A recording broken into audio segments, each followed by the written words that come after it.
Good morning, Geraldine. Can you hear me okay? Good. We are going to be continuing our series this morning called Gentle and Lowly.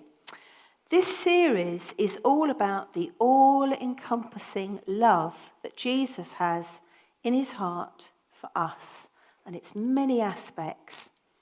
I think you'll probably agree that Tim started the series off last week really well. Bit of a hard act to follow. He set it off with an amazing demonstration of how we sometimes can create unnecessary burdens for ourselves, just as the Pharisees did when they added so many add-ons to God's law. I think the demonstration of a shopping bag and keep adding things in was just absolutely brilliant. He was able to show us that that was not Jesus' intention at all. And that actually he came to give us peace from all of that. And that it's okay to rest in him from time to time and regain our strength. This week we're going to look further at this loving heart of Jesus. And we will be looking where we can go when things are tough, when we are in need, and why we can go there. But I want you to do something for me before we start. I want you to close your eyes and imagine in the quietness that we now have that you are standing before Jesus. So close that you can touch him. So close that you can put your hands out onto his chest and feel his heart beat. Just imagine that. Being able to touch Christ and feel his heart beat, that loving heart. And that's the heart, you can open your eyes now, that I want to talk to you about today. And we'll be looking at Hebrews 4 and verses 14 to 16. And it's just a short reading this morning, and it's all about Jesus being our great high priest. You can follow on the screen behind or in your Bibles if you have them handy. Therefore, since we have a great high priest who has ascended into heaven, Jesus, the Son of God, let us hold firmly to the faith we profess. For we do not have a high priest who is unable to empathize with our weaknesses, but we have one who has been tempted in every way, just as we are, yet he did not sin. Let us then approach God's throne of grace with confidence, so that we may receive mercy and find grace to help us in our time of need. And we're going to be looking specifically at verse 16. Let us then approach God's throne of grace with confidence, so that we may receive mercy and find grace to help us in our time of need. Now, I wonder, how much do you know about the Jewish traditions and the faith of the Old Testament? I don't know about you, but I think I learnt quite a lot going through the Immerse series, and also the first books of the Bible when we began with Genesis. But I wonder, how much do you know about the role of the high priest in the Jewish traditions? I think that it's really important this morning that we start our journey by looking at what the Jewish high priest actually did for the Israelites. Because, after all, our reading starts off by saying that Jesus has taken on the role of high priest, so we need to know what he did. Well, the high priest came from one of the 12 tribes of Israel. The tribe of Levi was set apart for this purpose. They didn't receive land like the other tribes did, but instead they received the duty of being priests. And they conducted all the religious rites and rituals for the whole nation. The high priest was the Levite, whose job it was to make the sacrifices for the people. Now, he had to make sacrifices daily for them, but there was also a special sacrifice that he had to make once a year called the Day of Atonement. The first official high priest was Moses' brother Aaron, but since then there were quite a few famous high priests that you may have heard of in the Bible, including Jethro, Melchizedek, Job, and Eli.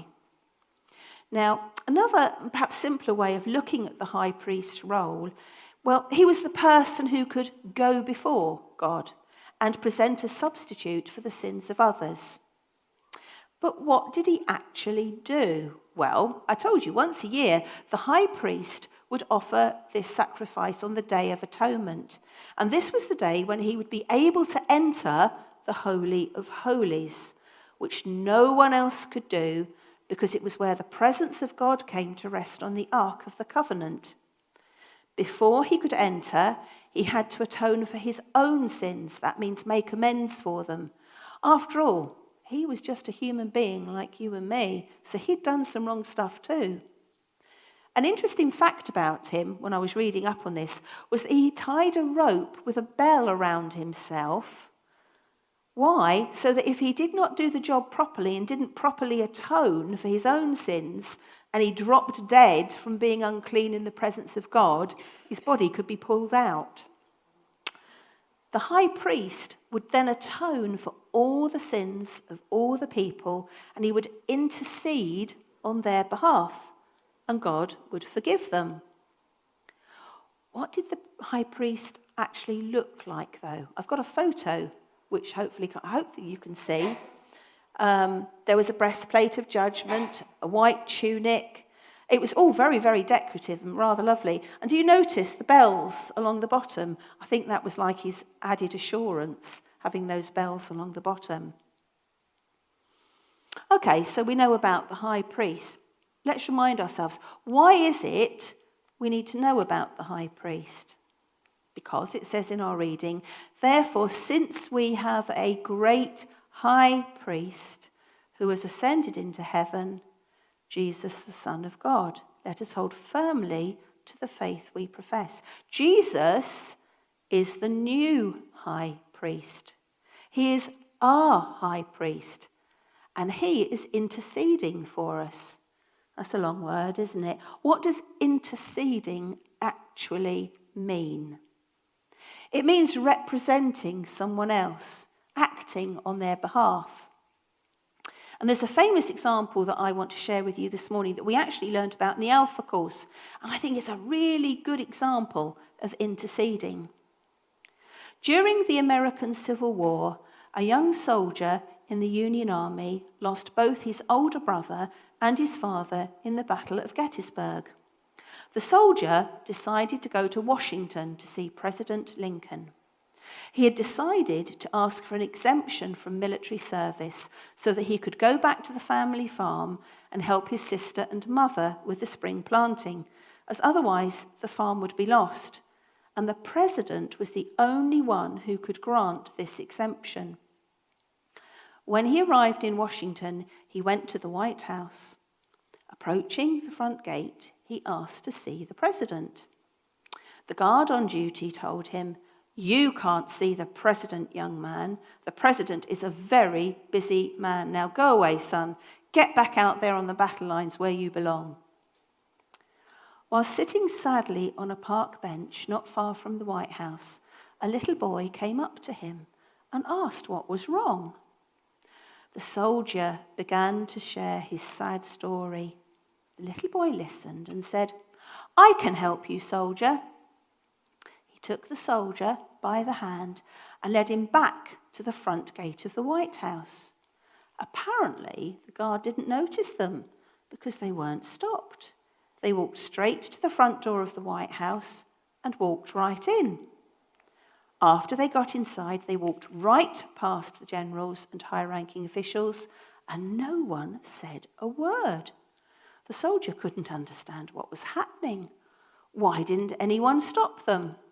Finally, they reached the Oval Office, where the president was working, and the little boy didn't even knock on the door. He just walked right in and led the soldier in with him. There, behind the desk, were Abraham Lincoln and his Secretary of State looking over the battle plans that were laid out on the desk. The president glanced at the soldier and then looked at the boy with a smile. "Good afternoon, Tad. Can you introduce me to your friend?"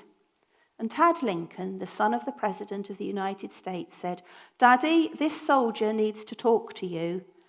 The soldier pleaded his case before Mr. Lincoln, and right then and there he received the exemption from the war that he desired.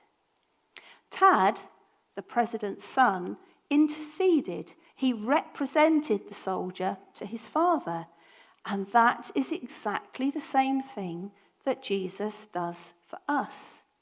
He is our representative before God.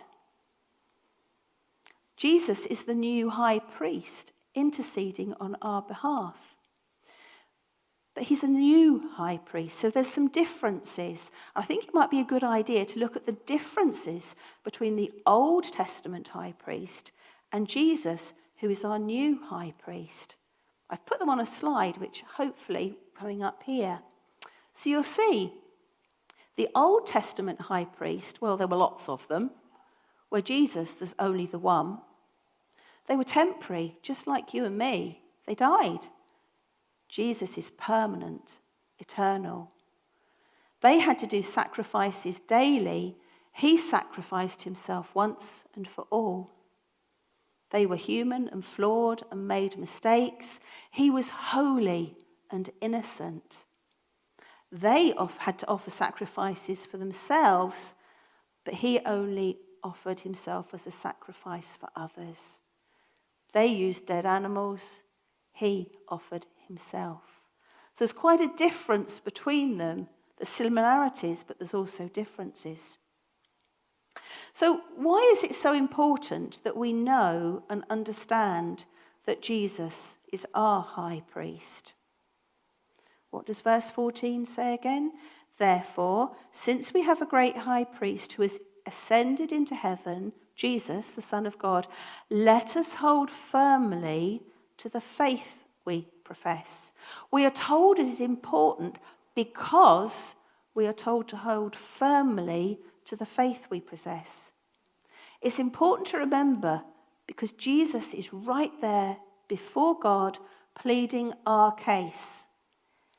And that should be a huge comfort to us. But why wouldn't we hold on to our faith? After all, it's amazing and wonderful when you become a Christian. Yes, it is. But life is hard. Life can be very hard. Just because you are a Christian does not mean you have a free ticket to avoid all the stuff that life brings. It doesn't mean you aren't going to have problems to face. But what it does mean is that you don't have to face them on your own, and that you have someone by your side who understands what you are going through. The Daily Bread reading this morning was also about Jesus sending his angels. And I thought, well, I will just mention that because not only is he there, but he also sends his angels to be with us. We are not alone. But the best bit, verse 15, for we do not have a high priest who is unable to empathize with our weaknesses, but we have one who has been tempted in every way, just as we are, yet he did not sin. Jesus understands because he had lived here. He knows what it's like to live a life on this earth with problems.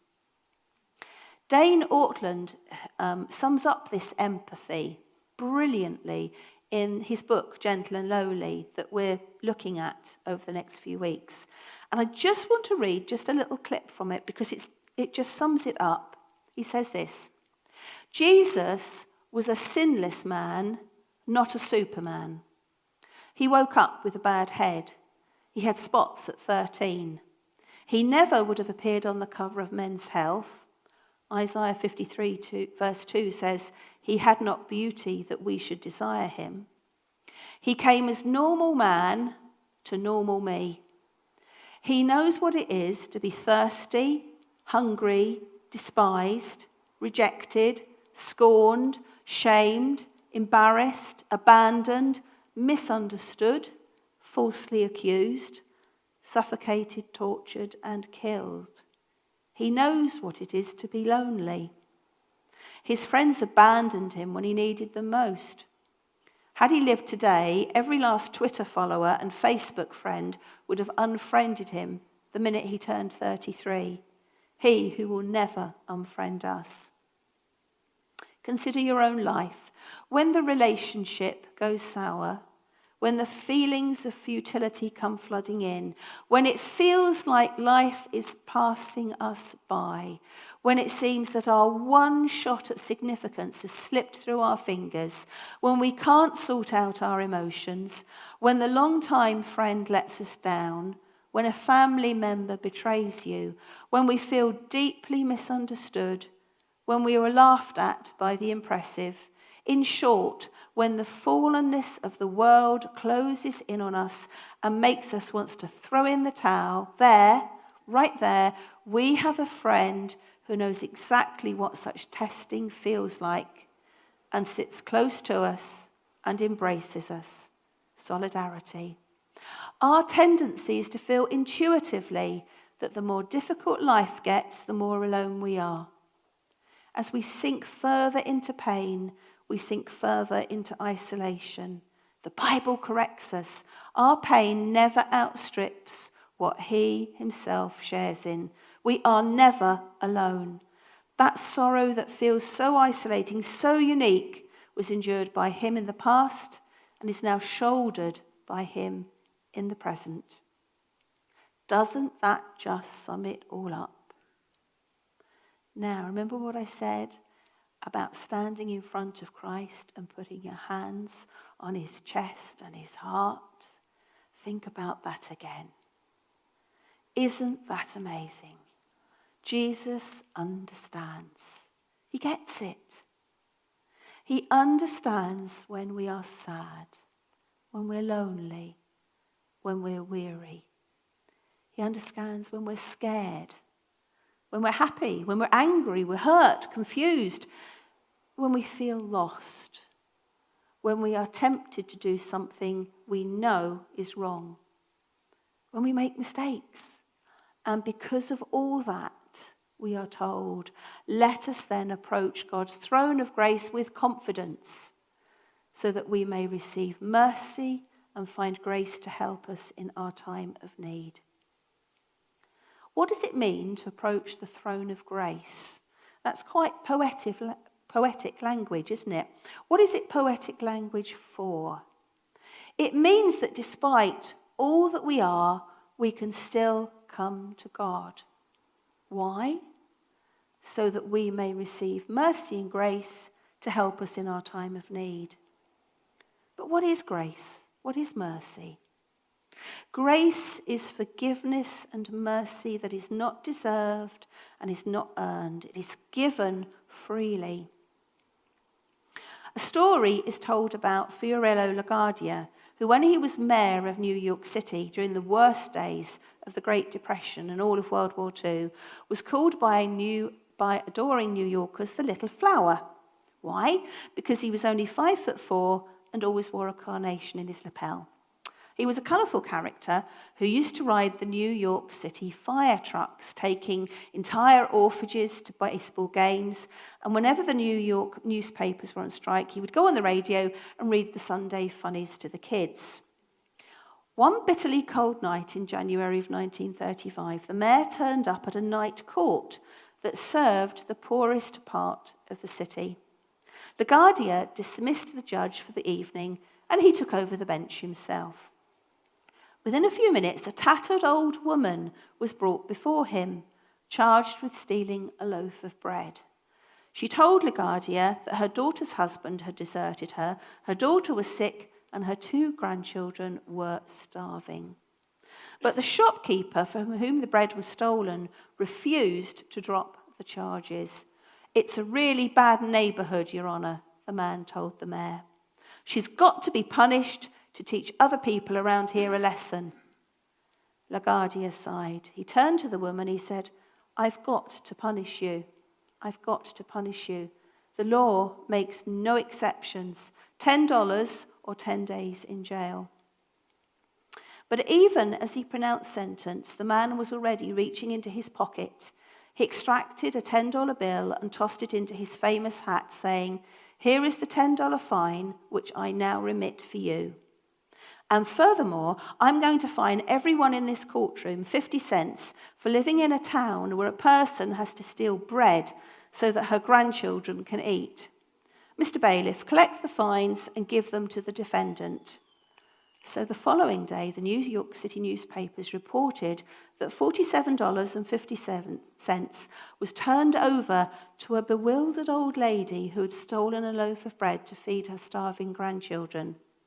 50 cents of that amount being contributed by the red-faced grocery store owner, while some 70 petty criminals, people with traffic violations, and New York City policemen, each of whom had just paid 50 pence for the privilege of doing so, gave the mayor a standing ovation.